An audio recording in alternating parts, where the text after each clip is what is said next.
Assalamualaikum warahmatullahi wabarakatuh. Perkenalkan, nama saya Nur Atika Suri, NIM 22033235 dari Program Studi Perencanaan Wilayah dan Kota, Fakultas Teknik Universitas Muhammadiyah Sinjai. Pada kesempatan ini saya akan membahas materi terkait Smart Society dengan tugas mata kuliah Smart City. Berikut pembahasannya.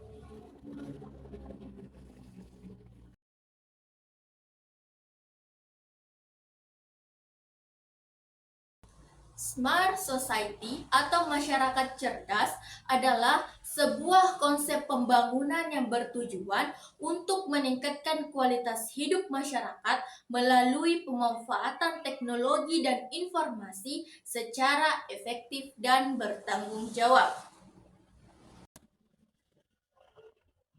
Adapun tujuan pembangunan Smart Society, yang pertama meningkatkan kualitas hidup masyarakat, yang kedua meningkatkan efisiensi dan efektivitas, yang ketiga meningkatkan partisipasi masyarakat, yang keempat meningkatkan daya saing, dan yang kelima adalah menciptakan lingkungan yang berkelanjutan.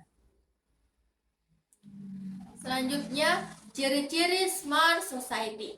Yang pertama, pemanfaatan TIK yang meluas. Yang kedua, masyarakat yang cerdas dan terampil. Yang ketiga, pemerintahan yang transparan dan akuntabel. Yang keempat, ekonomi yang inovatif dan berkelanjutan. Dan yang kelima, yaitu lingkungan yang berkelanjutan. Adapun dimensi Smart Society, yang pertama komunitas, di mana interaksi antar masyarakat terjalin dengan mudah dan efisien melalui platform digital, mendorong kolaborasi dan partisipasi masyarakat dalam berbagai kegiatan. Yang kedua, pembelajaran, di mana ekosistem pembelajaran yang inovatif dan mudah diakses memungkinkan masyarakat untuk terus belajar dan meningkatkan keterampilan sepanjang hayat. Dan yang ketiga, keamanan, di mana sistem keamanan yang canggih untuk melindungi masyarakat dari berbagai ancaman baik fisik maupun digital. Adapun contoh penerapan konsep Smart Society. Yang pertama, Smart Heritage, di mana daerah istimewa Yogyakarta telah melestarikan budaya dan warisan sejarah dengan memanfaatkan teknologi digital, di mana hal ini bertujuan untuk menjaga kelestarian budaya dan menarik wisatawan untuk berkunjung. Yang kedua, contactless payment, di mana Singapura merupakan salah satu negara yang paling maju dalam penggunaan pembayaran tanpa kontak, di mana sistem ini memungkinkan masyarakat untuk melakukan pembayaran dengan mudah dan cepat menggunakan kartu, smartphone, atau wearable. Yang ketiga yaitu Superblock, di mana Barcelona menerapkan konsep Superblock, yaitu area di mana kendaraan dibatasi dan ruang publik diprioritaskan untuk pejalan kaki dan pesepeda. Hal ini bertujuan untuk mengurangi polusi udara dan kebisingan serta meningkatkan kualitas hidup masyarakat. Selanjutnya, tantangan dalam penerapan Smart Society. Yang pertama, infrastruktur TIK yang belum memadai. Yang kedua, keterampilan dan pengetahuan digital yang rendah. Yang ketiga, biaya implementasi yang tinggi. Yang keempat, keamanan data dan privasi. Yang kelima, kesenjangan digital. Dan yang keenam, perubahan mindset dan budaya. Adapun solusi dalam menghadapi tantangan society. Yang pertama, meningkatkan kualitas infrastruktur teknologi informasi dan komunikasi. Yang kedua, meningkatkan edukasi dan pelatihan digital. Yang ketiga, melakukan kerjasama antara pemerintah, sektor swasta, dan masyarakat dalam pendanaan Smart Society. Yang keempat, meningkatkan keamanan infrastruktur teknologi informasi dan komunikasi. Yang kelima, memperluas jangkauan jaringan internet dan meningkatkan kualitas infrastruktur teknologi informasi dan komunikasi. Dan yang keenam, membangun kepemimpinan yang visioner dan transformatif untuk mendorong perubahan mindset dan budaya. Adapun kesimpulan, Smart Society atau masyarakat cerdas merupakan konsep pemanfaatan teknologi informasi dan komunikasi untuk meningkatkan kualitas hidup masyarakat di berbagai aspek seperti ekonomi, sosial, lingkungan, dan pemerintahan. Konsep ini bertujuan untuk menciptakan masyarakat yang lebih efisien, efektif, adil, dan berkelanjutan. Penerapan Smart Society membutuhkan kolaborasi dari berbagai pihak, seperti pemerintah, sektor swasta, dan masyarakat. Dengan kerjasama yang erat dan komitmen yang kuat, Smart Society dapat menjadi solusi untuk mewujudkan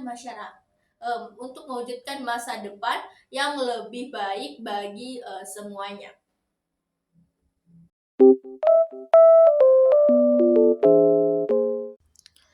Adapun pertanyaan pertama dari Saudari Deadila Dwi Rusmah dengan NIM 220332016 dengan pertanyaan bagaimana Smart Society dapat meningkatkan keterlibatan masyarakat dalam pembangunan dan pengambilan keputusan. Smart Society dapat meningkatkan keterampilan masyarakat dalam pembangunan dan pengambilan keputusan dengan menyediakan platform partisipasi digital, akses informasi yang terbuka, dan kolaborasi antar warga dalam proyek komunitas. Selanjutnya pertanyaan kedua dari Saudara Hendra Arya Purnama dengan NIM 220332030. Dengan pertanyaan, apa manfaat dari adopsi smart teknologi dalam menciptakan smart society? Manfaat dari adopsi smart teknologi dalam menciptakan smart society meliputi peningkatan kualitas hidup, efisiensi layanan publik, pertumbuhan ekonomi lokal, keterlibatan masyarakat, dan pembangunan berkelanjutan.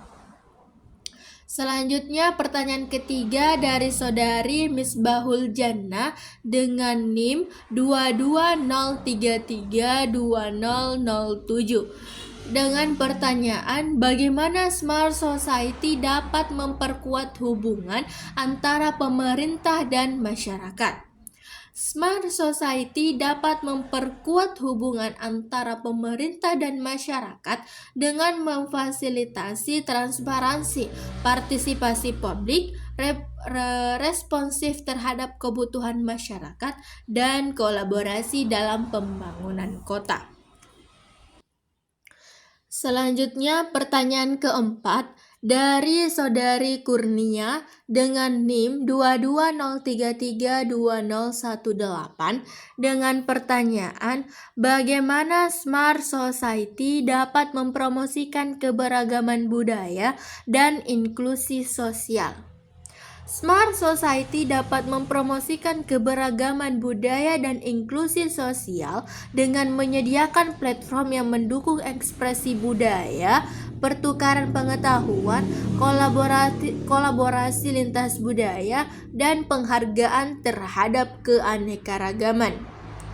Dan pertanyaan kelima dari Saudara Muhammad Rum dengan NIM 220332022 dengan pertanyaan, apa manfaat dari transformasi menuju Smart Society bagi pembangunan berkelanjutan dan kesejahteraan masyarakat?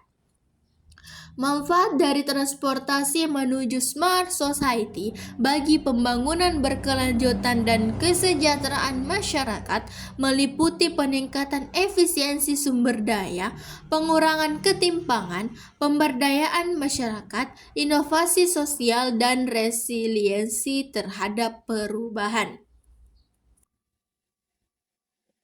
Itulah tadi materi yang dapat saya sampaikan. Sekian dan terima kasih. Wassalamualaikum warahmatullahi wabarakatuh.